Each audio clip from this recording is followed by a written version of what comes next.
వీక్షకులందరికీ నమస్కారం. జనవరి నెల 15వ తారీఖు మకర సంక్రమణం. అది పుణ్యకాలం. సూర్యుడు తన యొక్క దక్షిణ దిక్కు సంచారాన్ని వదిలిపెట్టి మరలా ఉత్తరానికి సంచారం చేసేటువంటి పరమ పవిత్రమైనటువంటి కాలం. ఆ సూర్యుని యొక్క మార్పు ద్వారా ద్వాదశ రాశులపై ఆ రవి యొక్క మార్పు ప్రస్ఫుటమైనటువంటి ప్రభావాన్ని చూపెడుతూ ఉంటుంది. ప్రత్యేకించి ఆత్మశత్రోత్సాహ వన పర్వతాది పితృకారకో సూర్య అన్నారు. అంటే ఈ సూర్యుడే మన కాల గణనకి, పంచాంగములకి, దినములకి, నక్షత్రములకి, గ్రహాలకి కూడా, వీటన్నిటికీ కూడా ఆయన అధిపతి. ఆయన ఆధీనంలోనే సృష్టి నడుస్తూ ఉన్నది. అందుకనే ఆయన్ని ప్రత్యక్ష నారాయణుడు అన్నారు. సూర్యుడు లేకపోతే ఏమీ లేదు. మరి అటువంటి సూర్యుని యొక్క మార్పు ద్వారా ద్వాదశ రాశులు ఏ విధంగా ప్రభావాన్ని చెందుతూ ఉన్నాయి, ఏ విధమైనటువంటి ఫలితాలు.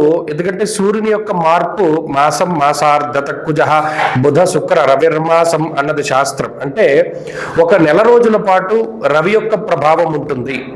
రోజుకి 1 డిగ్రీ చొప్పున రవి సంచరిస్తూ ఉంటారు ప్రతి రాశి యందు కూడా.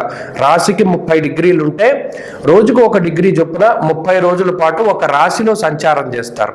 మరి ఇలా ఒక నెల రోజుల్లో సంచరించేటువంటి సూర్యుడు ఈ మకర సంక్రమణం చేసినప్పుడు జనవరి నెల 15వ తారీఖు నుండి ఫిబ్రవరి నెల 15వ తారీఖు వరకు కూడా ఆయన మకర రాశి ఎందే.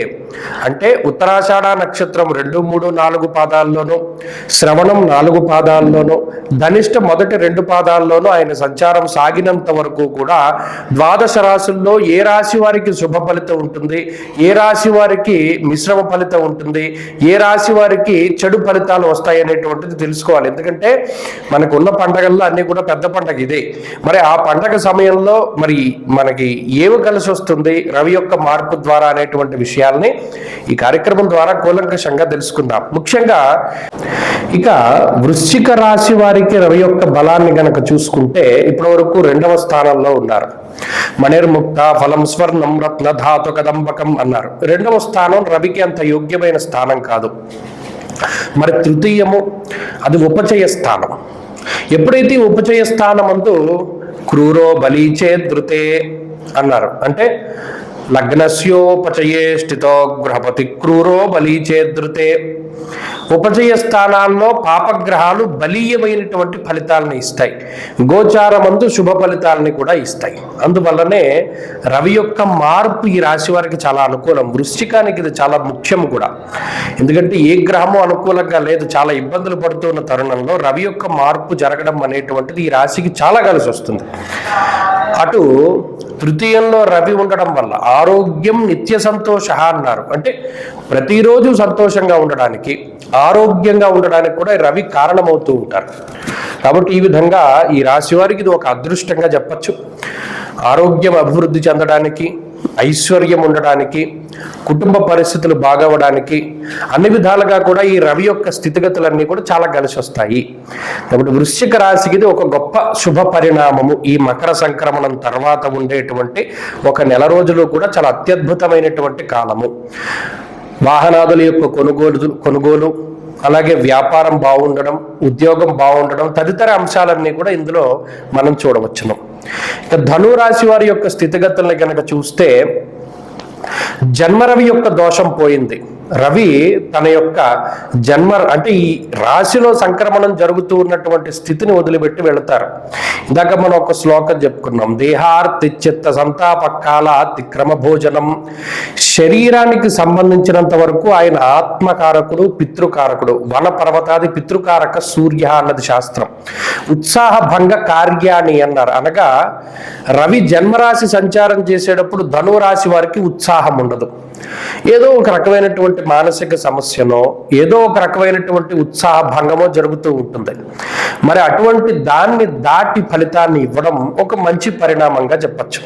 అనగా 2వ స్థానమందు రవి యొక్క స్థితిగతులు అది అంత యోగ్యమైన స్థితి కాకపోయినప్పటికీ జన్మ రవితో పోల్చుకుంటే అది మంచిది. కాబట్టి దీనివల్ల ఏమవుతుంది, జన్మ రవి వల్ల శరీరం అలసిపోవడము, డబ్బు ఎక్కువగా ఖర్చు అవుతూ ఉండడము, ప్రయాణాదులు ఎక్కువగా చేయవలసి రావడం ఇత్యాది అంశాలతోటి ఇప్పటి వరకు కొంత సతమతం అవుతూ ఉంటారు ఈ ధనురాశి వారు. ఇప్పుడు ఆ పరిస్థితిని దాటి కొంత శుభమూలకమైనటువంటి ఫలితాల్లోకి వెళుతున్నారు. కాబట్టి ఈ మార్పు మంచిది. 2వ స్థానంలోకి రవి యొక్క మార్పు కూడా చాలా మంచిగానే మనం చెప్పుకోవచ్చును. ఇక వృషభ రాశి వారి యొక్క స్థితిగతులను గనక పరిశీలన చేస్తే, వృషభ రాశికి ఇది 9వ స్థానం. నిజానికి చెప్పాలి అంటే ఒక నెల రోజులుగా డిసెంబర్ 15వ తారీఖు నుండి జనవరి 15 వరకు కూడా రవి అష్టమ స్థాన స్థితులై వృషభ రాశి వారికి కొంత వ్యతిరేక ఫలితాలు ఇస్తూ ఉన్నారు. దుర్దోష శత్రు సంవాదో గమనం మీద మీరు గమనిస్తే గత నెల రోజులుగా ఏం పని ఉండదు. ఒకవేళ ఏదైనా కష్టసాధ్యమైన పనులు చేసి, అంటే ఎంతో కష్టపడి పనులు చేస్తూ ఉన్నా ప్రతిఫలం తక్కువగా వస్తుంది. అలాగే అనవసరమైన ప్రయాణాలు ఎక్కువ, శరీరం అలసిపోవడం ఎక్కువ, ఉత్సాహం ఉండదు, నీరసము నిస్సత్తువ ఇవి ఎక్కువగా ఉంటాయి. మరి అటువంటి పరిస్థితుల నుండి దాటి అష్టమ రవి యొక్క దోషాన్ని పోగొట్టుకొని ఇప్పుడు 9వ స్థానంలోకి రవి ప్రవేశించడం ఈ రాశి వారికి కొంత మంచి విషయంగా చెప్పచ్చు. అయితే 9వ స్థానం రవికి అంత అనుకూలమైన స్థానం కాదు. ముఖ్యంగా పితృకారకుడికి 9వ స్థానము అనేటువంటి గోచారంలో విచారే నవమే రవవు అన్నది శాస్త్రం. అంటే దానిలో కూడా ఏవో రకరకాలైనటువంటి విచారములు అవి కూడా ఉంటాయి అని శాస్త్రంలో చెప్పినప్పటికీ కూడా అష్టమ రవితో పోల్చుకుంటే 9వ రవి పర్వాలేదు. కాబట్టి ఈ సంక్రాంతికి వృషభ రాశి వారికి కొంత అనుకూలమైనటువంటి ఫలితాలను మనం ఆశించవచ్చు. అంటే అటు అనారోగ్య సమస్యలు తగ్గడం, అనవసరమైన ప్రయాణాలు తగ్గడం ఇత్యాది విషయాలన్నీ కూడా ఈ రాశి వారికి పాజిటివ్గా ఉన్నాయి. అంతేకాకుండా ఈ 9వ స్థానంలో రవి ఉండడం వల్ల కొంత ధనాన్ని ఖర్చు చేస్తారు, కొంత ధన వ్యయం అవుతుంది అనేటువంటి విషయాన్ని కూడా దృష్టిలో పెట్టుకోవాలి. అందువల్ల ఎటువంటి జోద క్రీడల జోలికి వీరు వెళ్ళకూడదు. అలాగే ఎక్కడా కూడా ఇన్వెస్ట్మెంట్ చేసేటప్పుడు చాలా జాగ్రత్తగా ఉండాలి. ఈ నెల రోజుల పాటు ఉద్యోగ మార్పు చేసేటువంటి వారు చాలా జాగ్రత్తగా ఆలోచించి చేస్తూ ఉండాలి. ఇత్యాది విషయాలన్నింటినీ కూడా దృష్టిలో పెట్టుకుని కొంత ఇబ్బంది అయితే తగ్గింది, కానీ పూర్తి స్థాయి అనుకూలత రాలేదు. కాబట్టి కొంత జాగ్రత్తగా ముందుకు వెళుతూ ఉండడం, రవి యొక్క అనుకూలత కోసమే ఎక్కువ ప్రయత్నం చేయాలి. అంటే ఆదిత్య హృదయ స్తోత్ర పారాయణ కానీ, లేదు సూర్యాష్టక పఠనం కానీ ఇవన్నీ కూడా చేస్తూ ఆదివారం నాడు రాత్రౌ క్షీరాన్న భుక్తిశ్చ ఆయుర్వృద్ధిం దినే దినే అన్నారు. ఆదివారం నాడు ప్రత్యేకించి క్షీరాన్నాన్ని భుజించడం, రాత్రిపూట కూడా క్షీరాన్నాన్ని భుజించడం వల్ల ఆయుర్వృద్ధి కలుగుతుంది అని చెప్పి శాస్త్రంలో చెప్పారు. కాబట్టి చక్కగా ఈ యొక్క పనులను ఆచరిస్తూ సూర్యుడి బలాన్ని పెంపొందించుకుంటూ ఉంటే మంచి ఫలితాలు సంప్రాప్తమవుతాయి. ఇక వృశ్చిక రాశి వారికి రవి యొక్క బలాన్ని గనక చూసుకుంటే ఇప్పటి వరకు 2వ స్థానంలో ఉన్నారు. మణిర్ముక్త ఫలం స్వర్ణం రత్న ధాతు కదంబకం అన్నారు. 2వ స్థానం రవికి అంత యోగ్యమైన స్థానం కాదు. మరి తృతీయము అది ఉపచయ స్థానం. ఎప్పుడైతే ఉపచయ స్థానం అంటూ క్రూరో బలీచే ధృతే అన్నారు, అంటే లగ్నస్యోపచయే స్థితో గృహపతి క్రూరో బలీచేదృతే. ఉపచయ స్థానాల్లో పాపగ్రహాలు బలీయమైనటువంటి ఫలితాలను ఇస్తాయి, గోచారమందు శుభ ఫలితాలని కూడా ఇస్తాయి. అందువల్లనే రవి యొక్క మార్పు ఈ రాశి వారికి చాలా అనుకూలం. వృశ్చికానికి ఇది చాలా ముఖ్యం కూడా. ఎందుకంటే ఏ గ్రహము అనుకూలంగా లేదు, చాలా ఇబ్బందులు పడుతున్న తరుణంలో రవి యొక్క మార్పు జరగడం అనేటువంటిది ఈ రాశికి చాలా కలిసి వస్తుంది. అటు తృతీయంలో రవి ఉండడం వల్ల ఆరోగ్యం నిత్య సంతోష అన్నారు. అంటే ప్రతిరోజు సంతోషంగా ఉండడానికి, ఆరోగ్యంగా ఉండడానికి కూడా రవి కారణమవుతూ ఉంటారు. కాబట్టి ఈ విధంగా ఈ రాశి వారికి ఇది ఒక అదృష్టంగా చెప్పచ్చు.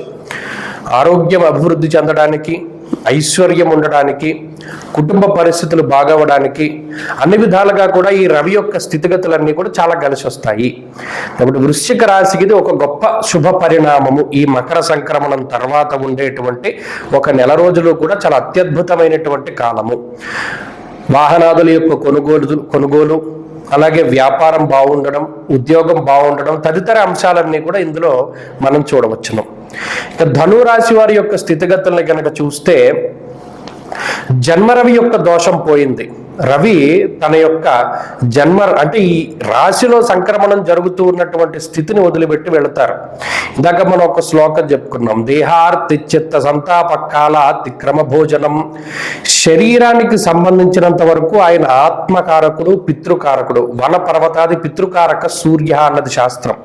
ఉత్సాహ భంగ కార్యాణి అన్నారు. అనగా రవి జన్మరాశి సంచారం చేసేటప్పుడు ధనురాశి వారికి ఉత్సాహం ఉండదు. ఏదో ఒక రకమైనటువంటి మానసిక సమస్యనో, ఏదో ఒక రకమైనటువంటి ఉత్సాహ భంగమో జరుగుతూ ఉంటుంది. మరి అటువంటి దాన్ని దాటి ఫలితాన్ని ఇవ్వడం ఒక మంచి పరిణామంగా చెప్పచ్చు. అనగా 2వ స్థానమందు రవి యొక్క స్థితిగతులు అది అంత యోగ్యమైన స్థితి కాకపోయినప్పటికీ జన్మ రవితో పోల్చుకుంటే అది మంచిది. కాబట్టి దీనివల్ల ఏమవుతుంది, జన్మ రవి వల్ల శరీరం అలసిపోవడము, డబ్బు ఎక్కువగా ఖర్చు అవుతూ ఉండడము, ప్రయాణాదులు ఎక్కువగా చేయవలసి రావడం ఇత్యాది అంశాలతోటి ఇప్పటి వరకు కొంత సతమతం అవుతూ ఉంటారు ఈ ధనురాశి వారు. ఇప్పుడు ఆ పరిస్థితిని దాటి కొంత శుభమూలకమైనటువంటి ఫలితాల్లోకి వెళుతున్నారు. కాబట్టి ఈ మార్పు మంచిది. 2వ స్థానంలోకి రవి యొక్క మార్పు కూడా చాలా మంచిగానే మనం చెప్పుకోవచ్చును.